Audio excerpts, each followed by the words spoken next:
Je reviens sur la construction parce que tout à l'heure, je vous ai parlé, là, grossièrement peut-être, c'est la coalition des syndicats. C'est eux autres, là. Je voulais bien spécifier on dit ça, la coalition des unions ou des syndicats qui entourent tous les travailleurs de la construction, que ce soit résidentiel, que ce soit sur nos routes, nos belles routes, ou que ce soit en, évidemment, commerce, hôpital, toutes ces grandes surfaces-là qu'on fait et qu'on bâtit. Alors, ces trucs-là, parce qu'il faut le dire comme ça, eux autres sont très bien grassement payés pour faire, évidemment, les gros bras, faire des Rambo d'eux autres. Alors, j'espère qu'on va mettre un peu la pédale douce, parce que là, vous commencez à m'écœurer et à être épouvantable tous les emails que je reçois et qui veulent que je parle. Parce que là, si admettons qu'on va, oubliez pas ça, qu'on irait en grève, au bout d'un mois, tu as 20 000 maisons qui se vendent.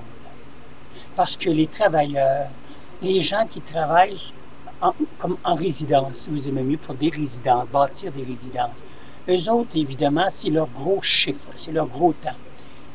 Mais ils ont des maisons, ils ont une maison là-bas qui ont fait bâtir à leur goût. Ils ont une famille, il faut que les paiements se fassent. Au bout d'un mois, quand l'argent ne rentre pas, hein, on emprunte. Mais après ça, on prend du recul. La saison hivernale arrive, mais on travaille moins. Alors, on ne peut pas reprendre tout de suite. Donc, on reste un an à traîner. Tout ça parce que les syndicats n'en veulent toujours plus. Vous savez, c'est des rats d'égout. Les grands chefs des syndicats, tout confondus, sont des rats d'égout. Alors, les rats d'égout, tu as toujours un rat qui fait travailler des petits rats tout le tour. Alors ça, c'est la coalition des syndicats. Comprenez-vous? Et demandez-vous pas pourquoi, après ça, que Charest ne veut pas faire pas de commission, excusez-moi, mais d'enquête sur la construction. Parce que le scandale serait tellement grand qu'on serait obligé de démanteler, c'est ça qu'on dit, démanteler, si vous aimez mieux, le gouvernement à son entier. Vous êtes-vous imaginé toutes les magouilles qui traînent là-dedans? Hein? Alors, c'est pour la raison que je ne voudrais pas qu'il y ait de grève, parce qu'après ça, c'est tout le monde qui va en souffrir pour des hosties gros sales qui vont manger au restaurant sur le bras des syndiqués et qui n'ont même pas le cœur, et ça, preuve à l'appui, de laisser 25 sous de pourboire. On connaît un gros sale qui est décédé, pour ça je ne peux pas nommer de nom, mais il arrivait à la crémaillère, ou il arrivait au PES, ou il arrivait au Mont-du-Lot, sur la rue Saint-Louis, à Québec, entre autres, parce qu'ils font la même chose à Montréal, puis laisser des 25 sous de pourboire sur des factures de 150 pièces, de 50 à 150, 25 cents de pourboire. J'ai même vu le serveur lui garocher le 25 sous en lui disant qu'elle avait plus besoin que le serveur. C'est-tu que j'étais là, j'étais à la table à côté. Un gros sale, un gros syndiqué. Oui. J'ai envie de dire le nom, mais ils sont toutes pareilles. Ça mange sur le bras des syndiqués, puis après ça, ça bourre d'argent la coalition. Envoyez aux autres, faites les gros bras, puis nous autres, on va payer toujours la visite. Ouais.